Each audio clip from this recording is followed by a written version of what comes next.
사회인으로 살다 보면 그렇습니다. 어떨 때는 굉장히 무겁고 이렇게 신뢰감 있는 모습이 필요합니다. 예를 들어서 회사 업무에 중요한 미팅을 할 때를 상상해보죠. 막 숨막히게 예민하고 각 잡혀있는 상황이 펼쳐집니다. 이런 상황이 익숙치 않은 사람이라면 그 분위기를 낯설어하게 되고 그 분위기에 휩쓸려 가게 되죠. 그러다 자기 차례라도 되면 갑자기 급 긴장이 되어서 말도 제대로 못하게 되는 일들이 생기죠. 반면에 사회인으로 살다 보면 정반대의 모습이 필요하기도 합니다. 어떨 때는 매우 능청스럽게 상대방에게 상냥하고 밝은 모습을 쓰기도 해야 합니다. 일을 하는 사람들과 인간적으로 좋은 관계를 맺을 때라든지 혹은 메가 클라이언트들을 게스트로서 응대해줘야 할 때가 있죠. 그럴 때는 얼어붙은 분위기도 풀어줘야 되고 같이 약간 인간적인 이런 친밀감을 만들어야 할 때가 있습니다. 이때 원래의 성격이 너무 딱딱한 사람이라면 이와 같은 자리들이 생길 때마다 항상 부담이 되겠죠. 이처럼 인간관계에서 가장 힘든 것이 바로 상황에 맞는 말하기를 해야 한다라는 것이죠. 우리는 이런 반대되는 두 가지의 모습을 다 갖춘 사람을 보고 야 되게 센스 있다, 너 센스 있게 말을 잘한다 칭찬하기도 합니다. 각 잡힌 자리에서는 정장을 입은 것처럼 프로페셔널하게, 편한 분위기가 필요한 것에서는 아주 부드럽고 캐주얼하게, 상황에 맞는 말하기가 어려워서 저도 많은 연구와 훈련을 해왔어요. 아직도 열심히 공부 중입니다. 저의 지론은 그렇습니다. 나를 갉아먹을 만큼 타인에게 억지로 맞출 필요는 없다. 하지만 세상은 혼자 살아가는 것이 아니기 때문에 가능한 선에서 타인과의 교류가 잘 되도록 노력하는 것은 필요하다. 이 센스라는 것도 훈련의 영역이기도 합니다. 사람 일이라고 하는 게 어느 수준까지는 하다 보면 능력이 향상되거든요. 그 센스라는 것도 그런 거죠. 따라서 상황에 맞는 말하기를 잘하기 위해서는 훈련이 필요합니다. 그리고 이런 취지에서 가장 잘 맞는 훈련법이 바로 좋은 샘플을 보며 연습하기입니다. 그래서 오늘 여러분들에게 연습이 되어줄 수 있는 좋은 샘플의 배우를 추천할 예정인데요. 바로 배우 강한나 씨입니다. 강한나 배우가 제가 이야기한 것 같은 이런 반대되는 두 가지의 모습을 무척 잘 사용하는 것 같아요. 그래서 같이 영상을 보면서 인사이트를 나눠보면 좋을 것 같아서 준비했습니다. 아버지 덕분에 비싼 수업 했네요. 쉽게 시작하면 쉽게 뺏긴다는 거.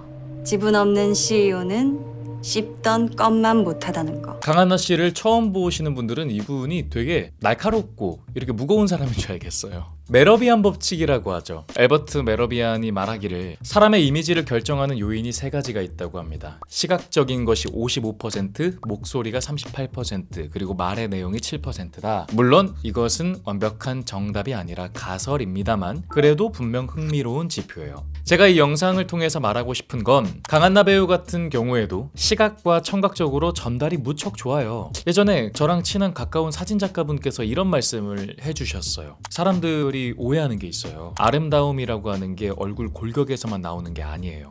표정에서, 에너지에서 나오거든요. 저는 이 말에 진짜 많이 공감합니다. 제가 스피치 훈련을 시킬 때 매우 중요하게 연습시키는 게 있는데요. 뭐냐면 표정입니다. 표정과 제스처 연습을 하지 않으면 상대방에게 메시지를 전하기가 엄청 어렵습니다. 강한나 배우 같은 분들은 표정과 제스처를 수도 없이 연구한 그리고 훈련한 사람들이잖아요. 배우뿐만 아니라 일상에서도 사람들에게 이렇게 시선을 이끄는 사람들을 떠올려 보시면 대부분 표정과 제스처가 좋습니다. 이런 표정과 제스처를 훈련하기에 가장 좋은 방법도 좋은 자료를 보는 겁니다. 강한나 배우가 좋은 연습 자료가 되겠죠. 아버지 덕분에 비싼 수업 했네요. 쉽게 시작하면 쉽게 뺏긴다는 거. 지분 없는 CEO는 씹던 것만 못하다는 거. 이렇게 자기 스타일대로 강한나 배우가 연습 자료에서 처음 했던 거를 토대로 해서 자기 스타일로 조금씩 바꿔가면서 내 감정선과 표정 같은 거를 연구해보는 거죠. 이 포털 사이트 같은 곳에 검색해보면은 여러 가지 표정이 있습니다. 그런 걸 찾아보는 거 굉장히 추천합니다. 이런 표정을 자꾸 보고 관심을 갖다 보면은 알아서 나의 세포에 그런 표정들, 그런 사용하는 능력들이 새겨지는 것 같아요. 옷 좋아하면 옷을 왕창 사주고 장신구 좋아하면 다이아몬드, 골드, 사파이어, 진주 그리고 펄까지. 진주가 영어로 펄이야. 뭐? 언제부터? 강한나 배우의 특유의 단단하고 명확한 발성 발음은 무너지지 않았는데 이 표정과 톤을 약간 바꿔서 이미지를 다르게 표현을 했죠. 이런 요소가 반전 매력이라고 봐요. 발성 발음은 엄청 똑똑한데 그리고 얼굴도 너무 우아한데 행동이 백치미가 있으니까 귀여워 보이잖아요. 이런 장면들도 한번 따라해보는 거죠. 처음에는 비슷하게 따라하려고 하고 그 다음에는 살짝 변형해도 된다고 말했습니다. 옷 좋아하면 옷을 왕창 사주고 장신구 좋아하면 다이아몬드, 골드, 사파이어, 진주 그리고 펄까지. 뭐? 언제부터? 이런 식으로 혼자서 연기 연습을 해보는 겁니다. 소속 가수인 아이유 씨의 새 앨범에 대한 이지동 씨의 소감 6글자로 대답해 주세요. 이지동 리뷰는 내가 다 했다. 내가 다 했다. 좋습니다. 자, 오늘 텐션업 초대석. 이미 완성형이지만 매번 상상 이상의 성장을 이뤄내는 아티스트 아이유 씨와 함께합니다. 두 분 다 너무 귀여워가지고 강한나 씨 말투가 엄청 방송 행사 쪼가 있어요. 내가 다 했다. 왜 이렇게 킹받지? 너무 귀여웠네요. 그리고 텐션업 이 말투도 너무 매력 있어요. 그러니까 아이유 씨도 이걸 보고 이제 프로 DJ가 다 됐습니다 이렇게 칭찬하더라고요. 멜로디 라인을 잘 표현하는 거 보니까 강한나 배우가 아주 음감이 좋습니다. 지금 영상 말하기를 봤을 때는 또 아까 처음 영상과 비교해봤을 때 이미지가 또 다르죠. 드라마 붉은 네. 단심은요. 네. 저번 주부터 이제 1, 2화 방영을 했고 네. 오늘 3회를 시작을 하는데 그렇죠. 오늘 월요일이니까. 그렇죠. 이제 붉은 단심은 살아남기 위해 사랑하는 여인을 내쳐야 하는 왕 이태와 살아남기 위해 여기서 제 생각엔 갑자기 음악이 투입이 된 것 같아요. 그때 바로 톤이 바뀌어요. 말투가 바뀌죠. 펼쳐지는 핏빛 궁중 로맨스이옵니다. 어디서 펼쳐지는 핏빛 궁중 로맨스요입니다. 이렇게 바로 사극 톤으로 만들잖아요. 이런 거 너무 센스 있어요. 딱 그런 거죠. 네. 찐하고 아까는 펼쳐지는 핏빛 궁중 로맨스요입니다 해놓고 딱 그런 거죠. 네, 찐하고 이런 표현을 엄청 잘 살리네요. 너무 매력 있어요. 피비린내 납니까? 피비린내가 진동을 합니다. 피비린내 놔줘야 돼요. 난리 나요. 예. 멘트 좋은데? 강한데 멘트 좋아. 박명수 선생님이 칭찬하는 거 봐요. 너무 좋아하지. 아니 이렇게 받아주는데 어떻게 저런 캐릭터를 싫어해.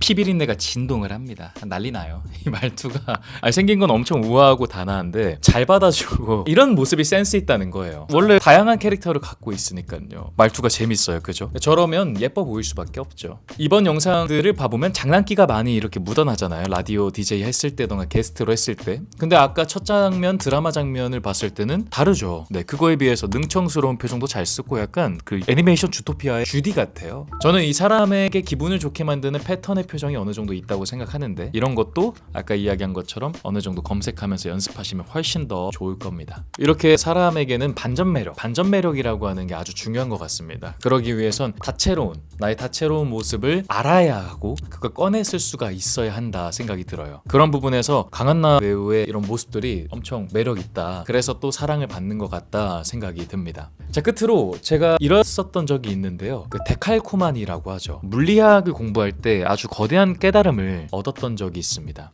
이 세상의 모든 게 다 물질로 이루어져 있잖아요. 그래서 우리가 이렇게 볼 수 있고 제 말을 들으면서 인식할 수가 있죠. 그런데 우주가 처음 탄생할 때는 물질과 반물질의 양이 거의 똑같았다고 합니다. 그래서 서로의 쌍이 맞아서 물질이 탄생할 수가 없는 조건이었대요.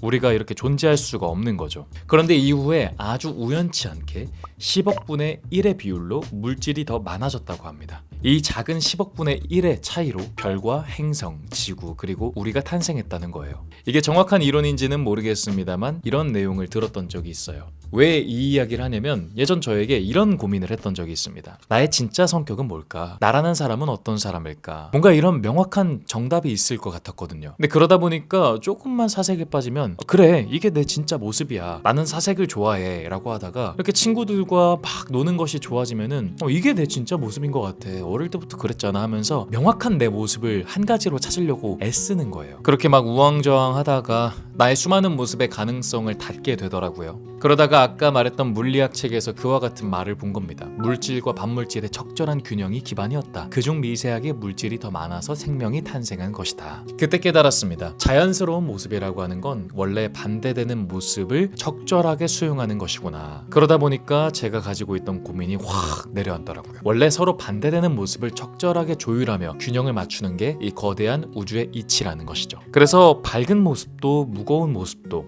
단호한 모습도 혹은 자상한 모습도 착한 모습도 악한 모습도 내 안에 모두 다 존재하는구나. 나라는 건 그 모든 것이구나 이렇게 느끼게 된 거죠. 이런 걸 알게 되어서 나의 무한한 가능성을 받아들이게 되더라고요. 쉽게 비유하면 내 안에서는 모든 MBTI의 모습이 다 있는 겁니다. 그걸 다 사용할 수 있는 거고요. 그중 내가 가장 편하게 사용할 수 있는 게 있겠지만 그래도 모든 모습을 다 사용할 수 있다는 가능성이 있다는 것을 알게 되는 거죠. 저는 이러한 깨달음을 얻고 마음이 많이 가벼워졌습니다. 있습니다. 그래서 여러분들에게도 오늘의 영상의 취지는 강한나 배우를 필두로 해서 우리도 되게 밝고 능청맞은 모습도 있고 엄청 무겁고 강인한 모습도 있다. 그 모든 모습은 나고 우리 모두 다 이런 모습을 훈련해서 내가 상황에 맞는 말하기를 할 수 있다. 그리고 그것이 더 자연스러운 이치에 맞는다라는 것을 전달하고 싶어서 오늘의 영상 준비했습니다. 여러분들에게도 저의 내용이 기쁨이 될 수 있기를 바라며 오늘의 영상은 마무리해 보도록 하겠습니다. 저는 그럼 다음 영상 때 찾아뵙겠습니다. 도움이 됐길 바랐겠고요. 다음번에 뵙겠습니다. 안녕.